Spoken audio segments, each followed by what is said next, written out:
एक समय ऐसा भी था जब इंसान सिर्फ एक जानवर थे। आज से अरबों साल पहले का वो समय जब धरती पर कोई इंसान, जानवर, पेड़ पौधे, यहाँ तक कि कोई भी जीवित प्राणी मौजूद नहीं था। सिर्फ एक उबलता हुआ आग का गोला जो सूरज से भी ज्यादा खतरनाक लग रहा था। ना कोई हवा थी, ना पानी, सिर्फ धधकती हुई गर्मी, अंधेरा और चारों तरफ तबाही। ये वही धरती है जिस पर आज हम खड़े हैं। लेकिन तब इसका वातावरण इतना विषैला और गर्म था कि जीवन का कोई सवाल ही नहीं उठता था। धीरे धीरे लाखों साल बीत गए, धरती ठंडी होने लगी, ज्वालामुखी शांत होने लगे और धरती का पहला समुद्र बना। इन समुद्र में विभिन्न रासायनिक पदार्थ एक दूसरे के संपर्क में आने लगे और एक अद्भुत प्रक्रिया की शुरुआत हुई, जीवन की प्रक्रिया। पहले पहल सूक्ष्म जीव बने, तेजी से विकसित होने लगा और फिर कुछ जीव पानी से बाहर निकलकर धरती पर भी अपने पैर जमाने लगे। कुछ मछलियां विकसित होकर उभयचर यानी एम्फिबियंस बन गईं, जिन्हें पहले पानी और फिर धीरे धीरे जमीन पर रहने की ताकत मिली। फिर आए सरीसृप यानी रेप्टाइल्स।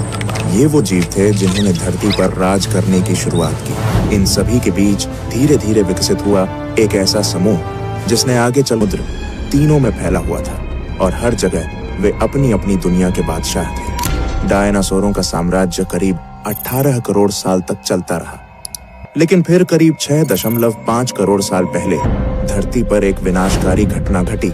एक विशाल उल्कापिंड मेक्सिको के युकाटन प्रायद्वीप से टकराया। इस टक्कर की ताकत इतनी जबरदस्त थी कि उसने आसमान में धूल और राख का, जिन्हें हम प्रोकैरियोटिक कोशिकाएं कहते हैं, ये इतने छोटे थे कि उन्हें देखने के लिए माइक्रोस्कोप की भी जरूरत पड़ती। ये प्राणी ही जीवन की पहली कड़ी थे।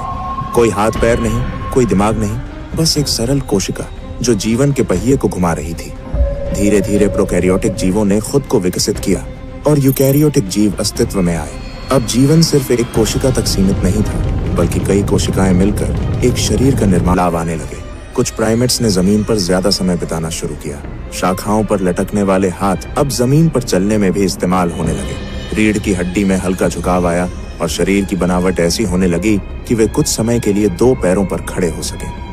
यही वो समय था जहां इंसान बनने की दिशा में पहला कदम रखा गया। 2 पैरों पर खड़े होना, सिर्फ एक शारीरिक बदलाव, जलाकर रात बिताना, ठंड से बचना और सुरक्षा महसूस करना, ये गुफाएं इंसानों के पहले घर बन चुकी थी। लेकिन गुफाएं सिर्फ ठिकाना नहीं थी, ये अब पहली कला की जन्मभूमि बनने वाली थी।